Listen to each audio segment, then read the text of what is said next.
Welcome to the Jake Brown podcast. What's up? What's up? What's up? What's up? What's up? God, who sings that? Is that the 69 Boys? I mean, it's probably not. They did that Tootsie Roll song. Used to listen to them. Well, used to listen to that one song a lot when I was in college. Jesus. Now I'm like dating myself here. Way back in the 90s. Way back in the 90s.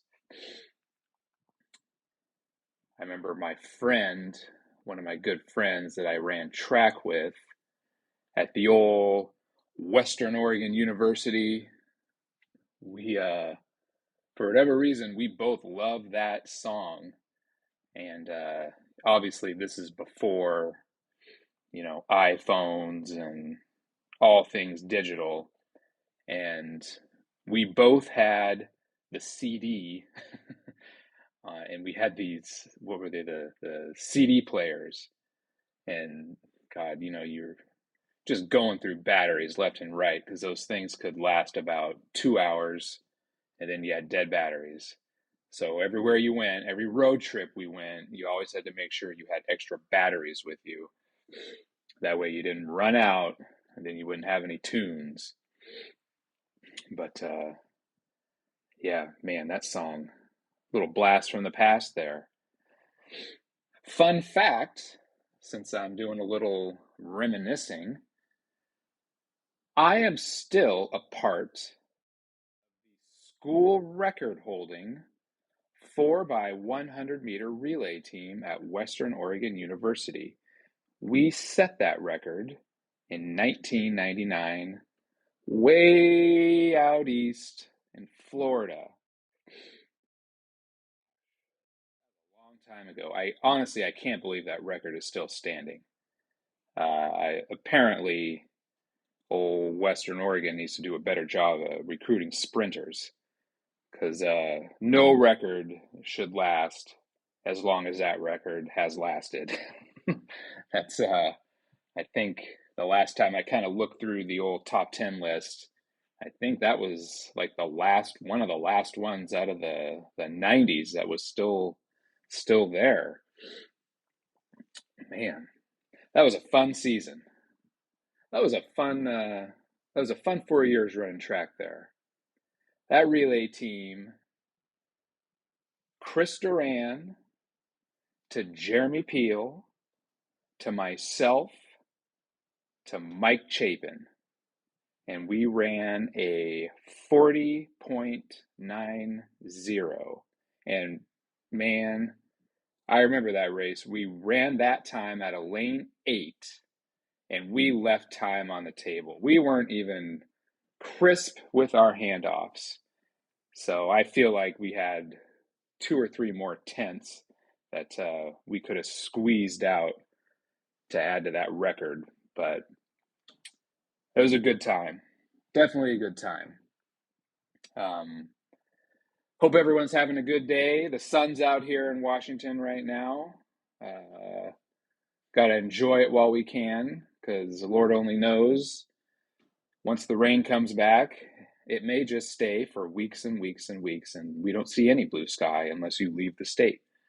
So, all my fellow PNW people, I hope you're outside enjoying the sunshine, getting that vitamin D, doing something active, which I guess kind of brings me into my first topic for today, since I'm doing some reminiscing. I'm going to go even further back than college, back to high school. I'm a beach kid, Seaside, Oregon, and I think of all the classes that I had in high school, there were probably 2 or 3 that kind of prepared me for being an adult, so to speak.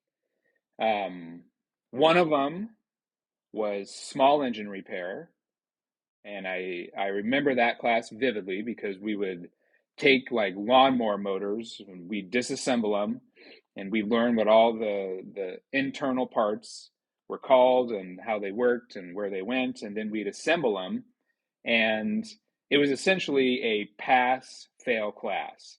So when you disassembled your motor and then reassembled it, if the motor started, you passed.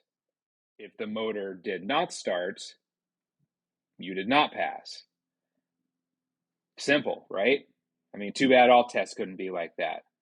Either something works or it doesn't. Uh, Fortunately for me, my motor started, so I passed that class. But that was obviously something that I think going forward in my life was good to know. A little bit of small engine repair, how things worked. By no means does that make me a mechanic. I'm not. I'm not a mechanic, but I did become familiar with motors, to a certain extent, and it's helped me in my passion now of motorcycles, because motors are all, for the most part, essentially the same. They all essentially have the same parts that work in the same way, and having that base was good.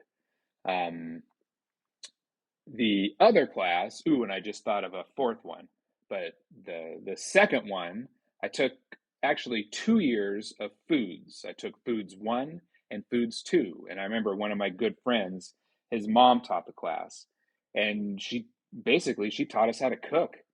I mean, I can't think of a better class to have, as you're preparing for adulthood.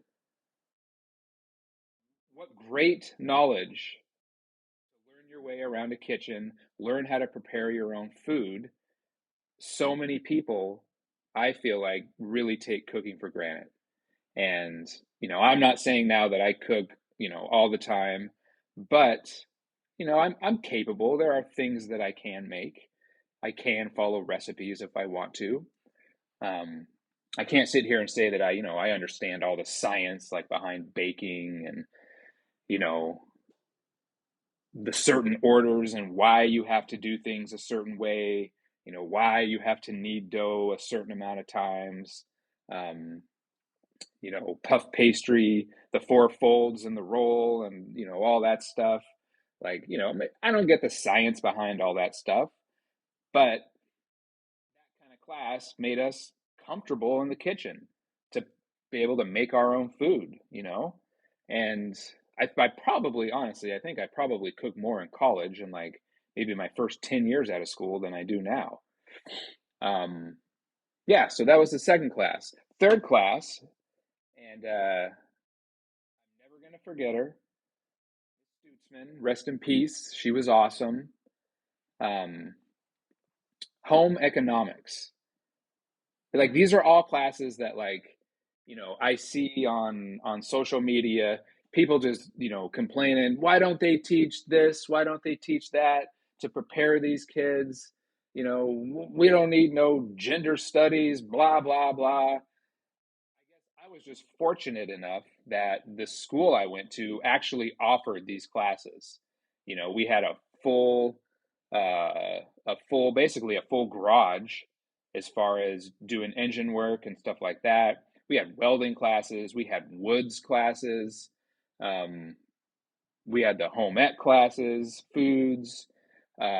This personal finance class, we learned how to balance checkbooks, which, okay, haha, now nobody is balancing checkbooks. But back then, you had to, or you didn't know how much money you had. You didn't have computers keeping track of all that stuff. There was no automated banking. So if you weren't keeping track in your check register of all your deposits and withdrawals, you had no clue how much money you had. So she taught us how to balance a checkbook. She taught us how to do our taxes. She taught us how to live on a budget. We learned what W-2s and W-4s and 1099 forms are, all that kind of stuff.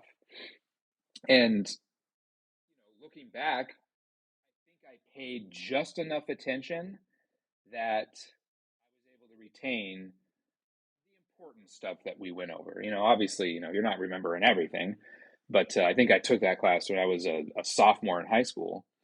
But it was a great class.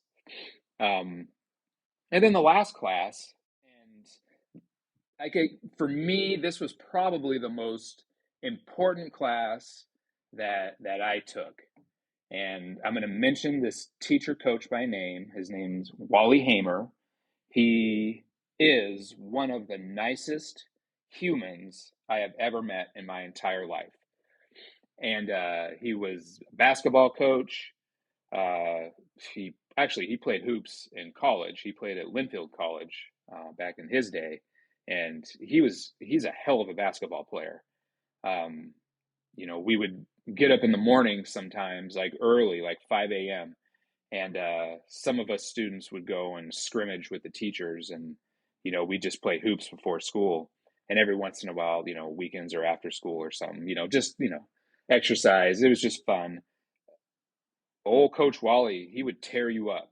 He was a point guard. He was tough to stay in front of. Um, he taught, well, he coached football, coached basketball, all around, did all kinds of health related PE classes, stuff like that. The most important class that I feel like he taught, and probably one of the most important classes that I ever took, was called Fitness for Life. Fitness for Life. Just think about that for a second. Fitness for your life. Okay? The whole premise of this class was to expose us to different kinds of activities, different kinds of fitness, different exercises, different games, all kinds of different stuff to essentially find what we enjoy doing that we can then spread out over our lifetime, you know? And, there's always and like, in PE classes, think back to when you were in high school, you'd have, like the jocks, they were always excited for PE because they just got to play sports and just do physical stuff. There was always that, and maybe this is a little stereotypical, but there was always that certain group of kids who did not care about PE, and that they were always hurt or they were always sick, or I got a doctor's note, I can't run the mile today, whatever it was. They weren't into what we were doing, in the traditional sense of physical education. The whole point of this class, I feel like now looking back, was to get those kids, as well as the kids who love PE, exposed to things that we might enjoy doing into our 20s, into our 30s, into our 40s, 50s, etc. Okay? And when I look back on those classes, those kids who in a traditional PE class who were not excited about PE, were not excited about, physical fitness tests. We got to do push-ups and we got to go run and sit-ups and, blah, blah, blah. They were actually excited for this class because it gave them a chance, one, to have a little bit of input as to what the group was going to do, but two, it exposed them to things that maybe they were interested in that a traditional PE class just didn't cover. So, for example, we might do swimming one day, and not just like any swimming. We would do, because I grew up at the beach, we did survival swimming, where we would jump in the pool fully clothed. Obviously, not in our school clothes. We brought different clothes that we could change into and out of. Um, but we would learn how to make flotation devices out of our pants, just in case we ended up stuck out in the ocean or in a lake or something like that. Water sports were very big where I grew up. The whole beach culture lots of surfing, lots of fishing, wakeboarding, stuff like that. I mean, in the summer, it's freezing cold in the wintertime. We still surfed in the winter though, but um, it was cold. We'd still get out there. But my point is, water is, I think, a big part of every beach community kid's life. And so we would do stuff like, survival floating and how long can we tread water and, can we get clothes off to make flotation devices out of our pants? And then, how well are the pant legs holding air and stuff like that. We would go rollerblading. We would do aerobics. We would play different games. Um, we would do all kinds of stuff that was outside the norm of a traditional PE class. And when I look back at my life, I feel like all the different activities, and I have some activities that, no matter what I'm doing in my life, I'm always going to make time to lift weights. Um, I've since, kind of gone away from a traditional gym, so to speak. I enjoy doing the CrossFit workouts. I enjoy kettlebell workouts and sandbags and stuff like that. I'm not trying to lift, big heavy weight anymore. Not, at my age, I don't really see a point. Uh, but I've always enjoyed lifting weights. But I think more importantly, I just enjoy being active, even if that means I go ride 50 miles in the trails on my dirt bike, which is ridiculously physically demanding. Um, I do enjoy swimming from time to time. I do enjoy going for runs. Um, I've always loved volleyball, and we played a lot of volleyball growing up at the beach. We played beach volleyball a lot in the summer. That's just what we did. I think I have a different mindset toward fitness. Fitness doesn't have to simply be in a gym Monday through Friday, 2 hours a day, rigid, boring, stairmaster, bench press, squat, blah, blah, blah. It doesn't have to be that. The whole point of this Fitness for Life class was to find something that you love to do that you can do over the course of your life. And I understand injuries happen, you know, maybe kids get in the way and, maybe there's some things that you just can't do anymore, but there's so many different activities out there that take a certain level of physical fitness. Something out there has to speak to you on some level, and the whole point of this class was find something that speaks to you that you can do over the course of your life. And if something happens where you're not able to do that, find something else. Be diverse about it. Have multiple things that you enjoy doing. Physical fitness is not just a one-trick pony. Physical fitness can be almost whatever you want it to be. I think the most important thing, though, is that you're up and you're moving and you're doing something. Even if you're going bowling 2 or 3 nights a week, you're moving, you're using your muscles. If you go for walks, you're moving, you're using your muscles. Okay? If you're riding dirt bikes, you're moving, you're using your muscles. So find something that you enjoy doing. Because if you hate to do it, you're not going to stick with it. You know, that's just obvious, I feel like.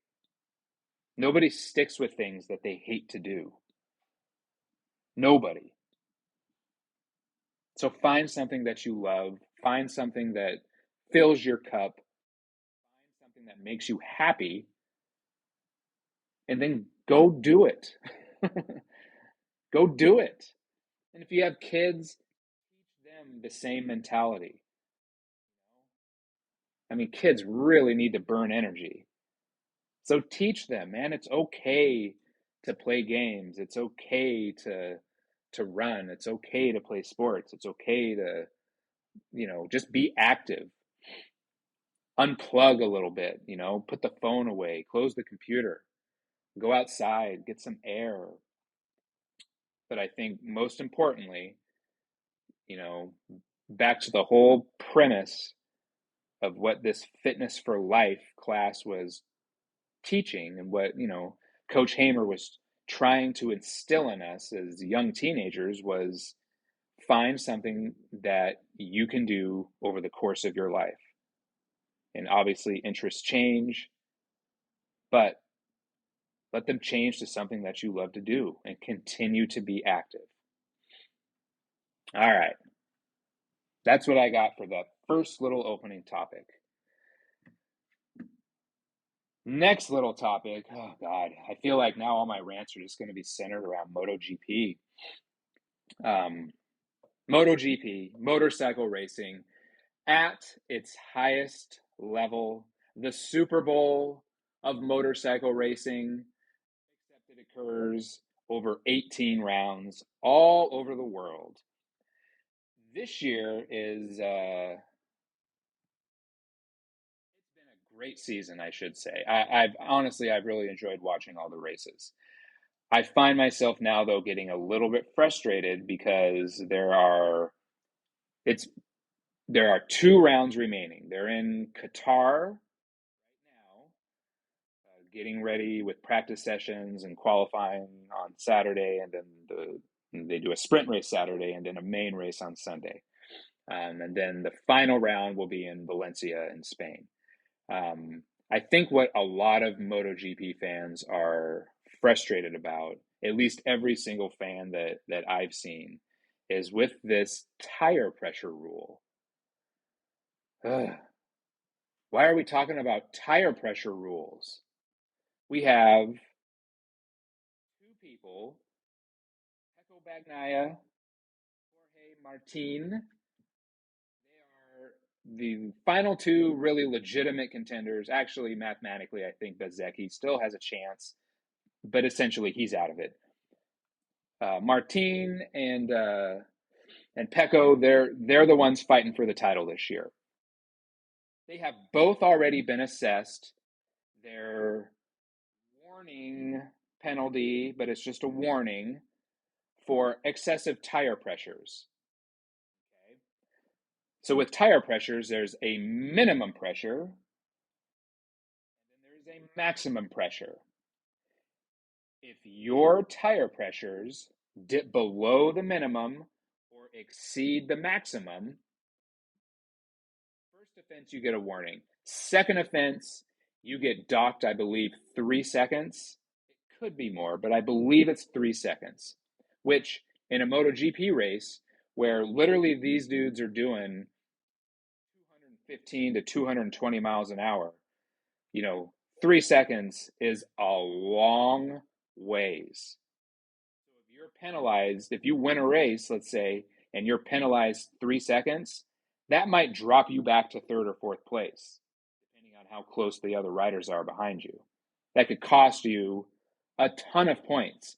And in this case, it could literally cost you the 2023 MotoGP World Championship, which to me is absolute horseshit. I'm sure you're wondering, oh, well, why don't they just set the tires so that they don't go below or above the limit? If only it were that simple, okay? Now, all these teams have engineers who make a ridiculous amount of money, and they're all brilliant people, and the bikes have all these sensors all over them, and blah blah blah. These guys are making educated guesses because there's no way to know how high the tire temperature is going to go, which is going to cause the PSI in the tire to grow, and there's no way to know how low it's going to go. So if I'm right directly behind someone and I don't have that fresh, clean air helping to cool off my tire, the tire temperature is going to spike. Okay? So let's say then, okay, I'm going to set my tires so that it's not going to spike. It's not going to go too high. Well, what if you're out in front and now your tire temperatures, you've planned on them going higher, but now there's no one in front of you. So now your tire temperatures go too low. You're screwed again on the other end. And for the fans, it's just extremely frustrating to see now races being affected. Case in point, the last race, where there was no passing outside of the first 2 laps.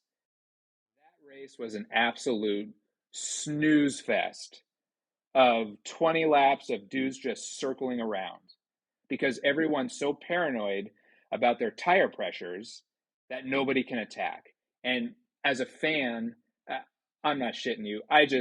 I watched the first 2 laps, and then you could immediately see what was happening. I skipped to halfway, and then I just skipped to the end, and nothing had changed. And I was like, "Fuck this! This is ridiculous. This is absolutely ridiculous." And I think what everyone's fear is that there's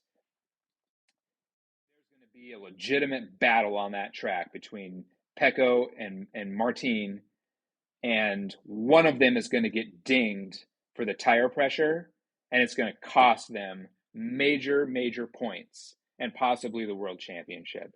Nobody wants to see that. Nobody wants to see that. I don't want to see that. No fan wants to see that. These manufacturers don't want to see that. Obviously, the racers don't want this. It's just absolute horseshit. And I don't understand. Well, I guess I kind of do understand.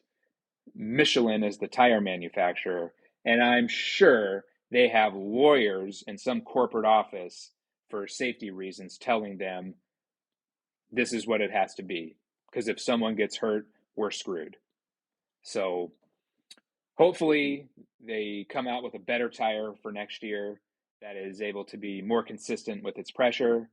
And there's a lot more to it than just what I've said. There's ride height devices. There the aerodynamics, the aero packages on these bikes are now creating way more downforce than what the tires are used to handling, and that's part of what's causing them to overheat. Like there's so many layers to this issue.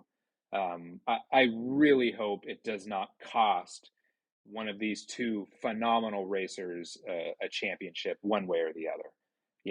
And here's the real shitty part. You don't know if you committed a violation until about an hour after the race is finished, when Dorna, the governing body, has the opportunity to go over the data. So you may have thought that you won a race, and then an hour later you find out that you were penalized for violating the tire pressure rule. Like, what kind of shit is that? Show me another sport where something like that happens. Could you imagine the Super Bowl? Boom, final score. Seahawks win the Super Bowl. And then, like 2 hours later, well, after review, we've determined that actually Seattle didn't win the Super Bowl. Like, what?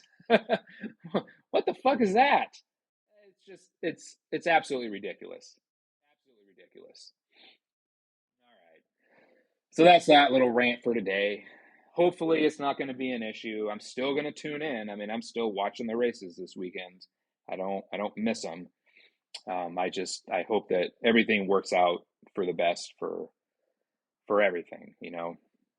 I mean, ultimately it just makes for a horrible presentation to the fans. The last weekend was not a good race for the fans at all. It was very boring.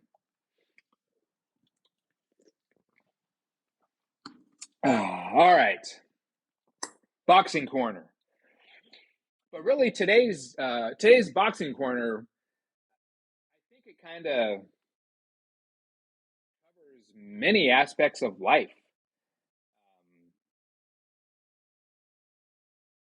Choosing the right environment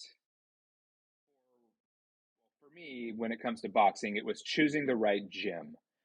And I started out gym. And initially, it was good, but there were some things that, I wasn't happy with. And I'm not going to name this gym. I don't have anything personal against the coaches and, you know, the the the members that go there. Like, they're all great. It didn't have anything to do, with the members. Um, it was just more like how things were being run, and kind of the attention to detail that was being put into each one of us. And it was a situation that the longer I was there, the less happy I was becoming.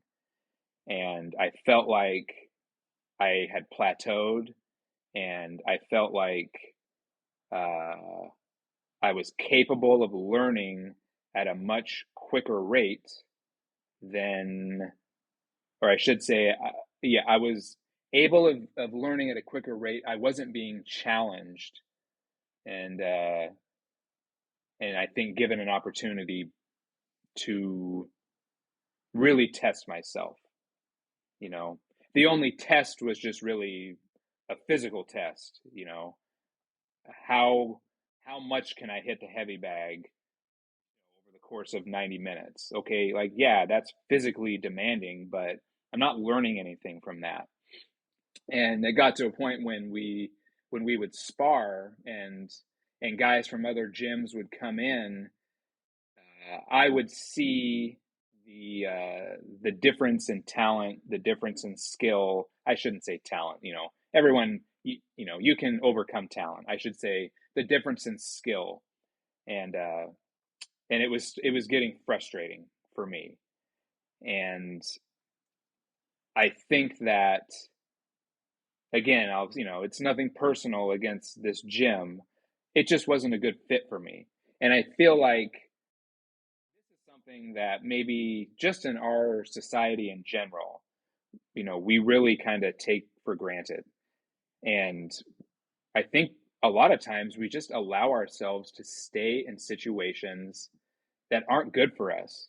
And we know better. Like, we know, like, we got to get the fuck out of here. Like, this isn't good. This is not healthy. This is giving me anxiety. This is making me depressed. This is costing me sleep. This is costing me happiness, whether it's work, whether it's a relationship, friendships, whatever. In this case, it was this, the gym I was going to. Like, it was not a good environment for me, and I wasn't happy. And I feel like I put up with it, trying to be optimistic, hoping that it was going to turn into a better fit for what I was wanting. And that wasn't the case. And if anything, it just got worse and worse and worse. And then it got to a point to where I just knew I couldn't go back anymore. And I had gone on vacation, and when I had come back, I was like, hell no, I cannot go there. I'm done. So, you know, I guess I did what any passive aggressive man would do. I sent an email to the coach explaining, kind of what my thoughts were, and I just wanted to take, my training in a different direction. And I joined a different gym that has been night and day. Uh, a great fit, a great group of young men and women. Um, the coaches, the attention to detail, the one-on-one work that we get to do, not sparring one-on-one, but one-on-one with the coaches, the critiques that we get, the feedback. It's what I thought joining a boxing gym was going to be the first time. And while I don't regret that experience of the first gym, I am so happy that I moved to Brick Three Boxing. It has been nothing short of, a lifesaver for this kind of this. I guess I'll call it what it is. It's been a dream of mine, to learn how, and I've dreamed about it forever. And I think I was just on some levels too scared to do it, and then other sports got in the way, and I just didn't have the time or didn't want to make the time. I think it's a good combination of all of those things. And I finally reached a point where, I can only sit around and dream about something for so long. I just need to go do it. And unfortunately, the first gym just didn't turn out the way I had envisioned, but I feel like I've now found my home, and I couldn't be happier. But, like I said earlier, this goes back to really any aspect of our life. Don't settle. Don't settle, man. If you hate your job, then fucking quit. Go find something you like to do. You know, like I understand if you had to provide for your family, and maybe you're just kind of stuck where you are, but it doesn't mean you can't start to make plans for a transition and start to get something lined up so that you can make a change. If you're dating someone you don't like, why would you stay with them? Get out of that. Like, go be happy, go do something or be somewhere that makes you happy. Okay. And I think that's for this boxing corner today, that has been the biggest thing for me, is finding somewhere that now makes me happy, that I'm excited to go to practice. I'm excited to do the work. Um, you know, that's it. I'm so excited and I'm so happy. So for whatever that's worth, all well, three people have listened to the podcast. So those three people, do it, man. Just whatever it is that maybe you're hesitant about the switch, just fucking make that switch. If you need to make the switch, just do it. All right? It'll pay off. Or it won't pay off, but at least you'll know. And then you try again. It's okay to fail and try again. So that's my boxing corner for today. And that's my show for today. So it's Friday. I think I'm probably going to take the weekend off from doing any recordings, but I'll be back next week with some more topics. And I hope everyone is able to get outside and enjoy the sun while we have it, and have a great weekend.